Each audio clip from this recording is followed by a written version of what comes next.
पद्मा परिवर्तिनी एकादशी एकादशी महात्म्य युधिष्ठिर ने पूछा।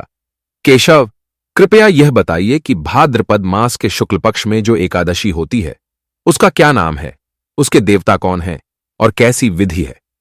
भगवान श्री कृष्ण बोले, राजन, इस विषय में मैं तुम्हें आश्चर्यजनक कथा सुनाता हूं जिसे ब्रह्मा जी ने महात्मा नारद से कहा था। नारद जी ने पूछा, चतुर्मुख, आपको नमस्कार है। मैं भगवान विष्णु की आराधना के लिए आपके मुख से यह सुनना चाहता हूं कि भाद्रपद मास के शुक्ल पक्ष में कौन सी एकादशी होती है। ब्रह्मा जी ने कहा, मुनिश्रेष्ठ, तुमने बहुत उत्तम बात पूछी है। क्यों न हो वैष्णव जो ठहरे। भादों के शुक्ल पक्ष की एकादशी पद्मा के नाम से विख्यात है। उस दिन भगवान ऋषिकेश की पूजा होती है। यह उत्तम व्रत अवश्य करने योग्य है। सूर्यवंश में मांधाता नामक एक चक्रवर्ती सत्यप्रतिज्ञ और प्रतापी राजर्षि हो गए हैं। वे अपने औरस पुत्रों की भांति धर्मपूर्वक प्रजा का पालन किया करते थे। उनके राज्य में अकाल नहीं पड़े देता था, मानसिक चिंताएं नहीं सताती थीं और व्याधियों का प्रकोप भी नहीं होता था। उनकी प्रजा निर्भय तथा धन धान्य से समृद्ध थी। महाराज के कोष में केवल न्यायोपार्जित धन का ही संग्रह था। उनके राज्य में समस्त वर्णों और आश्रमों के लोग अपने अपने धर्म में लगे रहते थे। मानधाता के राज्य की भूमि कामधेनु के समान फल देने वाली थी। उनके राज्यकाल में प्रजा को बहुत सुख प्राप्त होता था। एक समय किसी कर्म का फल भोग प्राप्त होने पर राजा के राज्य में 3 वर्षों तक वर्षा नहीं हुई। इससे उनकी प्रजा भूख से पीड़ित हो नष्ट होने लगी। तब संपूर्ण प्रजा ने महाराज के पास आकर इस प्रकार कहा। प्रजा बोली, नृपश्रेष्ठ, आपको प्रजा की बात सुननी चाहिए। पुराणों में मनीषी पुरुषों ने जल को नार कहा है। वह नार ही भगवान का अयन निवास स्थान है, इसलिए वे नारायण कहलाते हैं। नारायण स्वरूप भगवान विष्णु सर्वत्र व्यापक रूप में विराजमान है। वे ही मेघ स्वरूप होकर वर्षा करते हैं। वर्षा से अन्न पैदा होता है और अन्न से प्रजा जीवन धारण करती है। नृपश्रेष्ठ, इस समय अन्न के बिना प्रजा का नाश हो रहा है। अत ऐसा कोई उपाय कीजिए जिससे हमारे योगक्षेम का निर्वाह हो। राजा ने कहा, आप लोगों का कथन सत्य है, क्योंकि अन्न को ब्रह्म कहा गया है। अन्न से प्राणी उत्पन्न होते हैं और अन्न से ही जगत जीवन धारण करता है। लोक में बहुधा ऐसा सुना जाता है तथा पुराण में भी बहुत विस्तार के साथ ऐसा वर्णन है कि राजाओं के अत्याचार से प्रजा को पीड़ा होती है। किंतु जब मैं बुद्धि से विचार करता हूं तो मुझे अपना किया हुआ कोई अपराध नहीं दिखाई देता। फिर भी मैं प्रजा का हित करने के लिए पूर्ण प्रयत्न करूंगा। ऐसा निश्चय करके राजा मानधाता इन्हें गिने व्यक्तियों को साथ ले विधाता को प्रणाम करके सघन वन की ओर चल दिए। वहां जाकर मुख्य मुख्य मुनियों और तपस्वियों के आश्रमों पर घूमते फिरे। एक दिन उन्हें ब्रह्मपुत्र अंगिरा आर्षि के दर्शन हुए।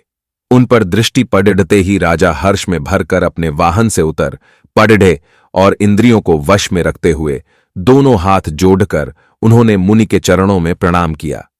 मुनि ने भी स्वस्थ कहकर राजा का अभिनंदन किया और उनके राज्य के 7 अंगों की कुशलता पूछी।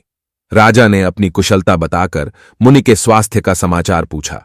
मुनि ने राजा को आसन और अर्घ्य दिया। उन्हें ग्रहण करके जब वे मुनि के समीप बैठे तो मुनि ने राजा से आगमन का कारण पूछा। राजा ने कहा, भगवन, मैं धर्मानुकूल प्रणाली से पृथ्वी का पालन कर रहा था, फिर भी मेरे राज्य में वर्षा का अभाव हो गया। इसका क्या कारण है, इस बात को मैं नहीं जानता। आर्षि बोले, राजन, सब युगों में उत्तम यह सत्ययुग है। इसमें सब लोग परमात्मा के चिंतन में लगे रहते हैं तथा इस समय धर्म अपने चारों चरणों से युक्त होता है। इस युग में केवल ब्राह्मण ही तपस्वी होते हैं, दूसरे लोग नहीं। किंतु महाराज, तुम्हारे राज्य में एक शूद्र तपस्या करता है, इसी कारण मेघ पानी नहीं बरसाते। तुम इसके प्रतिकार का यत्न करो जिससे यह अनावृष्टि का दोष शांत हो जाए। राजा ने कहा, मुनिवर, एक तो वह तपस्या में लगा है और दूसरे वह निरपराध है। अत मैं उसका अनिष्ट नहीं करूंगा। आप उक्त दोष को शांत करने वाले किसी धर्म का उपदेश कीजिए। आर्षि बोले, राजन, यदि ऐसी बात है तो एकादशी का व्रत करो। भाद्रपद मास के शुक्ल पक्ष में जो पधा नाम से विख्यात एकादशी होती है, उसके व्रत के प्रभाव से निश्चय ही उत्तम वृष्टि होगी। नरेश, तुम अपनी प्रजा और परिजनों के साथ इसका व्रत करो। आर्षि के ये वचन सुनकर राजा अपने घर लौट आए। उन्होंने चारों वर्णों की समस्त प्रजा के साथ भादों के शुक्ल पक्ष की पधा एकादशी का व्रत किया।